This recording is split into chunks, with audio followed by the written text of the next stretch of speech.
Hello, good morning friends. आज हम बात करेंगे नक्सलवाद या नक्सलिज्म की। इसको लेफ्ट विंग एक्सट्रीमिज्म भी कहते हैं। नक्सलिज्म की भावना की बात करेंगे, इसके विचार, इतिहास, अवधारणाओं की बात करेंगे, कारण की बात करेंगे, नक्सलवाद के प्रभाव की बात करेंगे, प्रयास और अंत में समाधान की बात करेंगे। तो दरअसल बात यह है कि दार्जिलिंग के नक्सलवाड़ी से नक्सलवाद का उदय हुआ है। और ये रहा नक्सलवाड़ी, आमरावाड़ी, फांसी देवा, तुमारबाड़ी, खाड़ीबाड़ी, यहाँ से नक्सलवाद का क्या हुआ है, उदय हुआ है। पहली घटना, पुलिस की मदद से कई प्लांट ट्रेनर मजदूरों पर गोलियां चलाई, जिससे कई मजदूरों की मौत हो गई।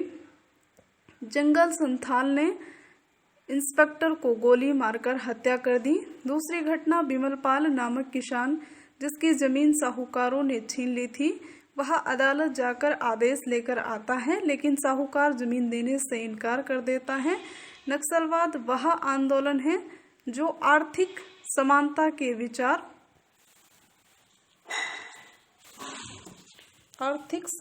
के विचारधारा पर केंद्रित है, जो भूमिधरों के खिलाफ भूमिहीनों का हिंसात्मक संघर्ष है, जो भूमिधरों से भूमि को छीनकर भूमिहीनों में वितरित करना चाहता है ताकि आर्थिक संसाधनों का समानता से बंटवारा किया जा सके। तो इसलिए आरंभिक दौर से नक्सलवाद समाजवाद व साम्यवाद की विचारधारा से जुड़ा है, जिसके केंद्र में है न्याय, समानता और संसाधनों का समान वितरण। इतिहास है इसका, नक्सलवाद का 1967 के आसपास जन्म लेता है और धीरे धीरे आगे बढ़ता है। आंदोलन, इसकी विचारधारा और जनसमर्थन या नेतृत्व मिला, संगठन मिला। पश्चिम बंगाल के वामपंथी से मैती लोगों का समर्थन मिला। पश्चिम बंगाल के वामपंथी से मैती लोगों का समर्थन मिला। केनाही 1969 में दक्षिण देश का नाम चटर्जी द्वारा, केनाही चटर्जी 1969 में दक्षिण देश का नाम इन्होंने कहा कि हम अपना एक अलग क्या बनाएंगे, देश बनाएंगे, और उसका नाम दिया गया दक्षिण देश। CPIM AICCCR all India coordination committee of communist revolution की बात की गई। चारू मजूमदार पश्चिम बंगाल दार्जिलिंग जिले के डिस्ट्रिक्ट कोऑर्डिनेशन के रूप में CPIM के काम करते थे। कम्युनिस्ट पार्टी है ये, ठीक है, कम्युनिस्ट पार्टी की बात की गई। चारू मजूमदार और कानू सान्याल, CPI माले, ये मार्क्सवादी लेनिनवादी थे। ये चारू मजूमदार जो थे ये मार्क्सवादी लेनिनवादी विचारधारा के थे। 8 प्रपत्र जारी किए,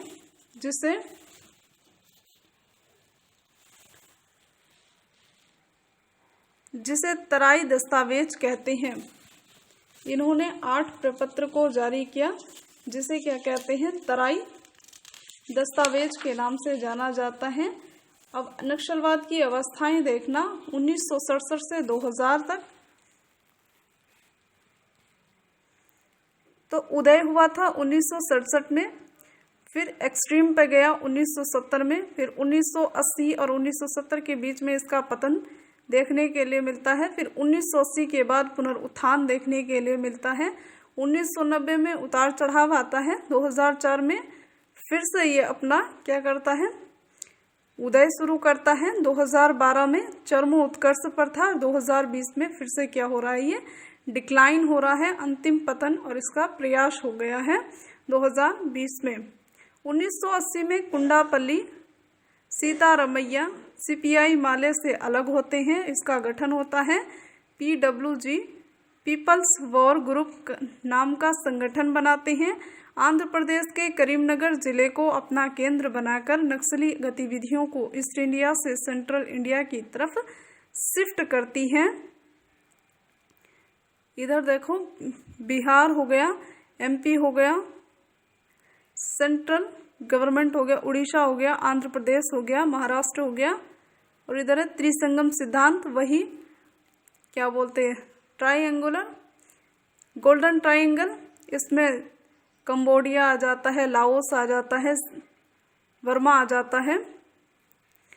इधर जाते हैं तो इधर बस्तर, फिर बाद में ये बस्तर महाराष्ट्र की तरफ शिफ्ट हो जाता है, महाराष्ट्र लगता है, बस्तर आता है छत्तीसगढ़ में, उड़ीसा, आंध्र प्रदेश के यहाँ पर क्या है करीमनगर, और गोल्डन कॉरिडोर इधर लग जाता है, क्या बोलते हैं, पाकिस्तान की तरफ ये आता है। पाकिस्तान, अफगानिस्तान और ईरान, इनके द्वारा भी भारत की सीमाओं को अशांत करने की क्या की जा रही है, कोशिश की जाती है लगातार पाकिस्तान की तरफ से ड्रग ट्रैफिकिंग, आर्म्स ट्रैफिकिंग, ये सभी क्या की जाती है, भारत को लगातार अशांत करने की कोशिश की जाती है। त्रिसंगम सिद्धांत के बारे में बात करें तो वे क्षेत्र जो बहुराज्यीय सीमाओं से जुड़े हुए हैं, भौगोलिक रूप से जटिल, जहां जंगल, नदियां, ऊंचे ऊंचे पर्वत, झरने और जनानिकीय रूप से सरल आदिवासी निवास करते हैं, वो नक्सलवाद की उर्वर जमीन है। एमसीसी माओइस्ट कम्युनिस्ट सेंटर, ये नेपाल में बना हुआ है। पहले ये जो माओइस्ट कम्युनिस्ट सेंटर था, ये दलितों को समर्थन करता था, क्योंकि जो दलितों पे अत्याचार हुए थे बिहार में, उसे सपोर्ट करता था ये नक्सलवाद। रेड कॉरिडोर की बात करें तो ये नेपाल पशुपतिनाथ का मंदिर जहाँ है, ये वहाँ बना हुआ है। आंध्र प्रदेश में तिरुपति का मंदिर, ऐसा कहा जाता है कि नेपाल के पशुपतिनाथ मंदिर से आंध्र प्रदेश के तिरुपति मंदिर तक इसके रेड कॉरिडोर क्या है, विस्तारित है। सीएम रेड्डी ने 1990 में ऑपरेशन ग्रेहाउंड चलाया, ग्रेहाउंड फोर्स 1990 में, ताकि इनका क्या किया जाए, सफाया किया जाए।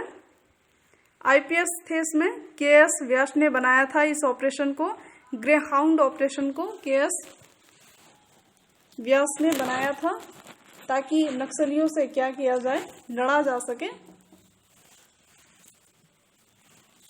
2012 की रिपोर्ट के अकॉर्डिंग देखा जाए तो 18 राज्यों, 218 जिलों, 460 पुलिस स्टेशनों में इसको अप्लाई किया गया था। कारण की बात करें कि नक्सलवाद क्यों पनप रहा है, इसके कारण क्या है, तो सीमाएं एक, योग्यताएं या क्षमताएं। सीमाएं एक की बात करें तो अधिक विषमता है, कारोबार, अधिक आर्थिक विषमता है। कोबरा की बात की जाती है, सक्षम फोर्स का ना होना, सरकार में रणनीतिक अस्पष्टता का होना।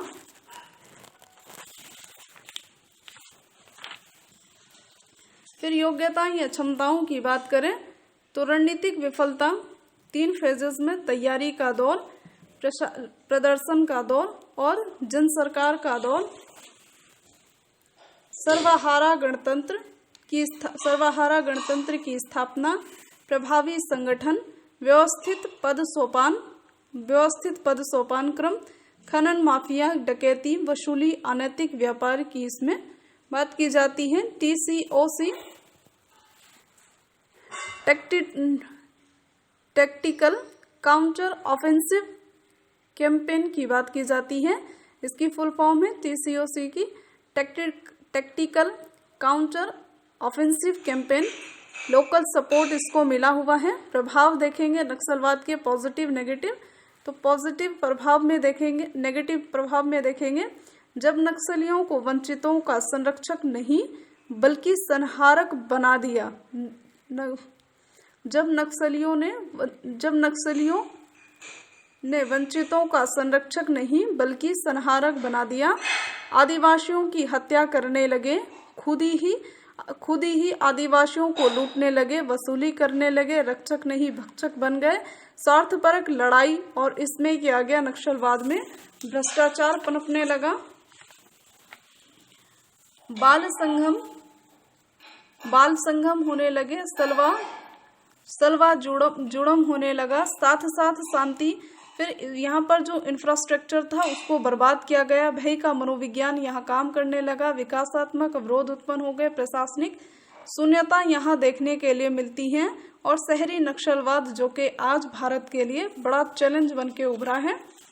पॉजिटिव इम्पैक्ट की बात करेंगे तो विचारधारा का संघर्ष है, भूमिहीनों का संघर्ष है, वंचितों का संघर्ष है, सर्वहारा का संघर्ष है, भूमि सुधार का संघर्ष है, भूमिहीनों को भूमि की प्राप्ति की संघर्ष है, समाज में समतामूलक व्यवहार का संघर्ष देखने के लिए मिलता है, सामंतवादी सोच में कमी लाने का प्रयास करना चाहिए, प्रशासनिक अत्याचार में कमी लाने का प्रयास किया जा रहा है, वंचितों का सशक्तिकरण हुआ है, वंचितों में अपने अधिकारों की चेतना जगी है, आदिवासियों का संगठन हुआ है, आदिवासी अपने जल जंगल जमीन की लड़ाई के लिए इकट्ठा हुए हैं, राजनीतिक जवाबदेहिता की मांग बढ़ी है, प्रशासनिक कार्यकुशलता की मांग बढ़ी है।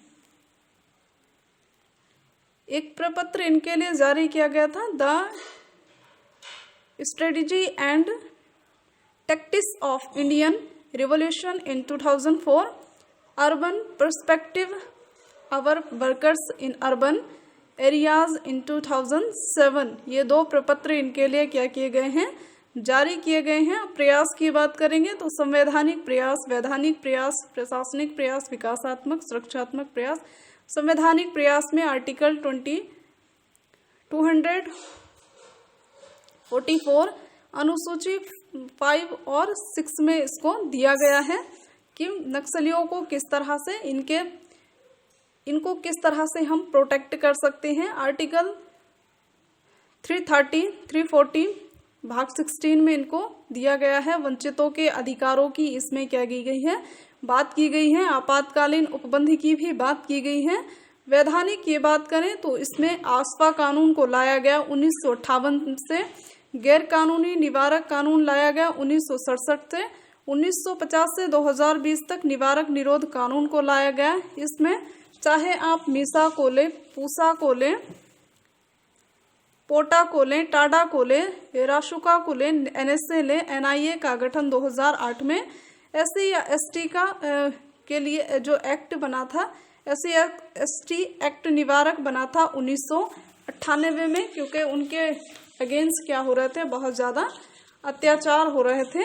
तो वैधानिक में ही देखेंगे तो सिविल युद्ध हुआ था 1975 में। एससी या एसटी के वंचितों के अधिकारों की रक्षा के लिए इसको क्या बनाया गया था, इनको ये एक्ट लाया गया था, एससी एसटी एक्ट, ताकि उनके साथ कोई भी मिसबिहेवियर न कर पाए। प्रशासनिक की बात करें, नक्सलियों से बातचीत की रणनीति अपनानी चाहिए, समझौते की रणनीति अपनानी चाहिए, सीजफायर की रणनीति अपनानी चाहिए, चुनावों को करवाने की रणनीति अपनानी चाहिए, नक्सली क्षेत्रों में प्रशासनिक पहुंच को बढ़ाना चाहिए, ई गवर्नेंस को बढ़ाना चाहिए, सरकारी कार्यालयों को लाया जाए, सरकारी कर्मचारियों तक जनता की पहुंच को सुनिश्चित किया जाए, पुलिस थानों की व्यवस्था, कलेक्टरों की व्यवस्था वहां तक की जाए। विकासात्मक की बात करें तो उदार रणनीति वहां अपनाई जानी चाहिए, सड़क निर्माण और जो बेसिक इंफ्रास्ट्रक्चर होते हैं उसको भी यहाँ अपनाया जाना चाहिए। सर्व शिक्षा अभियान,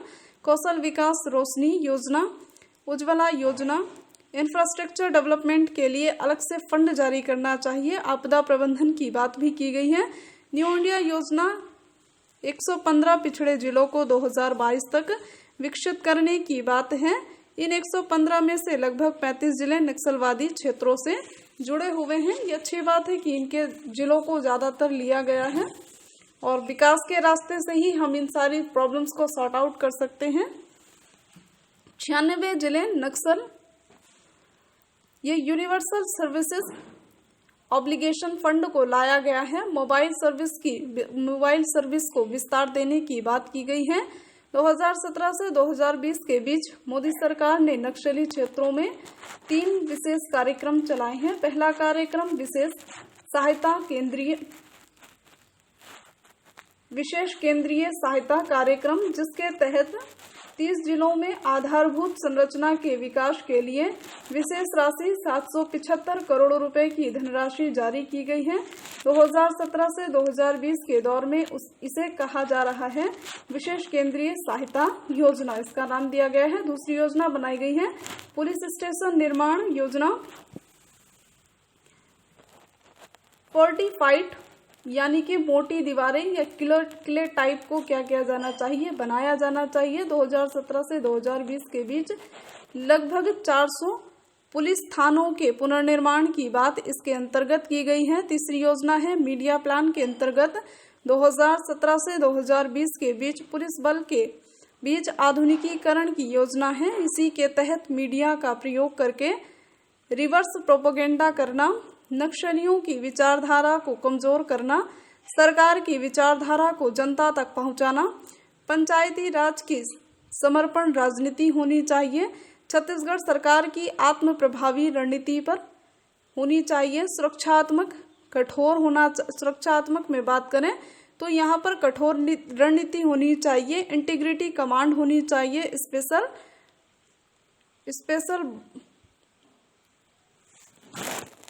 स्पेशल बटालियन का यहाँ क्या किया जाना चाहिए, प्रयोग किया जाना चाहिए। ग्रेहाउंड फोर्स को भी यहाँ लाया गया है। कोबरा बटालियन 2009 से 2010 सीआरपीएफ के तहत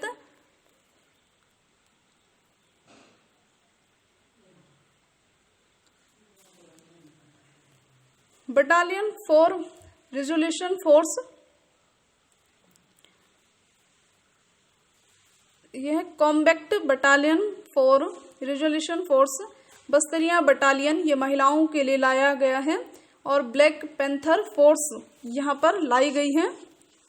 समाधान की बात करेंगे कि नक्सलियों का समाधान कैसे कर सकते हैं, तो मई 2017 में समाधान नाम से एक प्रोग्राम चलाया गया है जिसका नाम है ऐसे स्मार्ट लीडरशिप, ए से एग्रेसिव स्ट्रेटेजी, एम से मोटिवेशन एंड ट्रेनिंग, ए से एक्शनेबल इंटेलिजेंस, डी से dashboard based review system KPI KRA और एच हेरेंसिंग टेक्नोलॉजी, ए से एक्शन थ्रेट और एन से no access to financing. Okay friends, मिलते हैं नेक्स्ट वीडियो में। Okay, thanks.